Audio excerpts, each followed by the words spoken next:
I want to ask you... oh, sorry. Oh, I was going to say I invite you to treat me as your guest. You are the object at the moment. I begin to feel that. You're going to be dissected. I want to ask you a very fundamental question.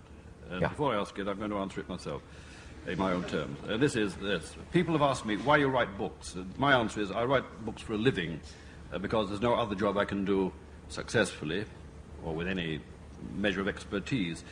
Obviously, you have another kind of living. Therefore, why did you write this book? You didn't write this book for money, did you? No.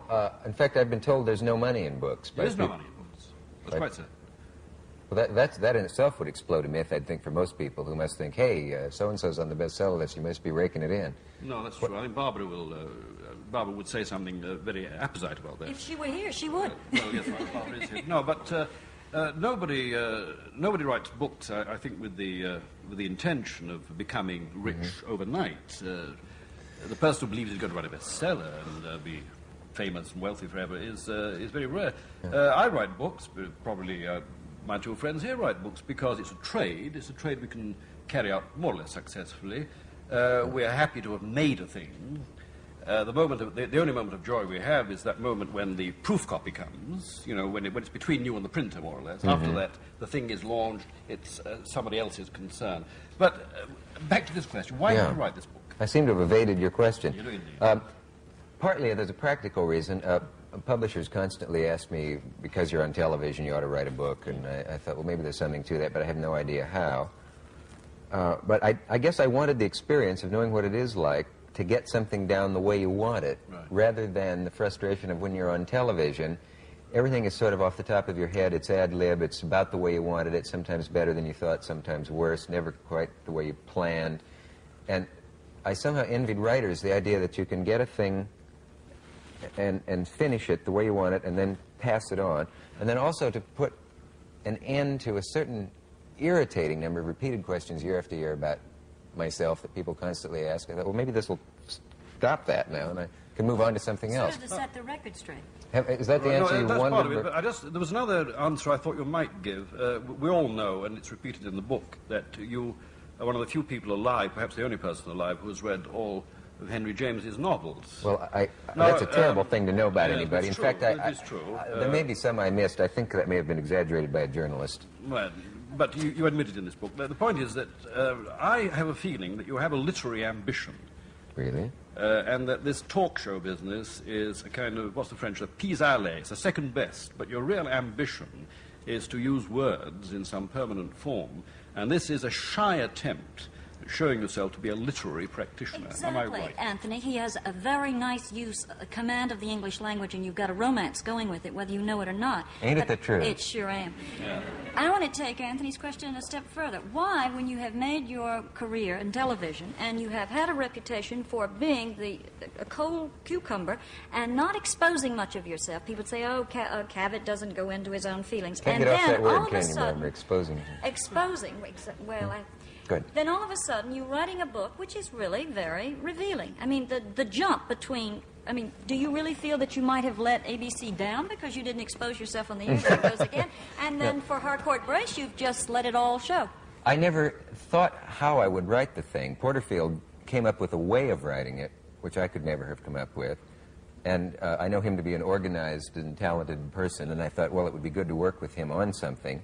And it will be about me, and which, of course, is a fascinating subject to me. As Noel Coward once said, I find the subject endlessly fascinating or something. But I don't know. I guess I can't quite answer that, except that once you get going, the only way to do it is to open it up. And the myth of it's very hard to be honest about yourself, it turns out to not be so true. In fact, in a way, it's kind of sickeningly exhilarating. You are interested in words, right? You are concerned about words. Yeah. You're the only person on this kind of business who is concerned about words. Most of the talk show pundits one sees, that thin man with a fat jackal, I forget their names, and the rest of them, Vermin Griffin, or some such name, these other people. They're full of expletives. They're full of songs like yeah, and I guess so, and wow. Sounds like the White House tapes. But and they're all very good friends. This show is the only show that I know the only popular show I know of that is built on language. Am I right in saying that? That it's your aim to build this thing on language? No, you're wrong. It's not my aim. It may have accidentally happened that my obsession with words has come out or something, but I don't. It's not an aim. In fact, I've never had any real aim. But I would like to hear you comment on this. You said you could never write a book that's very personal. No. I suggest that maybe you'd find it sickeningly easy to do so, because haven't we all had the experience of spilling our guts to a stranger on a train or in a sidewalk cafe? Or am I the only one? As we sit here, yes. No. You know, it's easy to It's tell not the strangers same, though, the most Dick. intimate No, things about yourself. True candor is very rare. It's a very rare quality. And I toyed with the idea recently, being now 57 years of age, of starting to write my autobiography. Would you say truth is blue? Truth is a kind of glue. It's other things too. And I thought, well, now my first sexual experiences, it's a great temptation to antedate them for a start, and say that I lost my virginity at the age of 12, which is not true. I lost it at the age of 15, which again is not true. You know what I mean? It's this... see, there are two kinds of writers. I think Jerzy is one of the... Jerzy is my kind of writer. He's a liar. A constitutional liar. Writing novels is lying. It's telling lies. Now, Dick's book tells no lies, as far as I can tell. It doesn't sound as though it tells lies. Didn't Mark Twain say you've got to lie in order to tell the truth? And I know that in your book, at some point, you had to rough over the truth in order to get the truth out, which is very ambiguous. The whole center of this show always was to get at our truth. That's why you really took so many chances. This is the only show I can think of where Dick would actually bring one man to fill the whole show. Mm-hmm. Now that's taking terrible chance on someone's ability to tell the truth or to lie. And I think when I read this, I had a feeling that what you are doing really is in a way giving it back to us. And that rings opening a bell yourself in some the way way. you open us on the show. Maybe I feel I true or not? have assumed that people should come here and spill their guts, so to speak. In very difficult circumstances, in which very often you would ask a man a question he would not be able to answer, and so forth and so forth. And I have felt I'm guilty sorry about to things I've interrupt asked you, Dick. people. It's not that we don't want you here to talk, What- but we have to take a commercial break. We'll be right back in just a minute.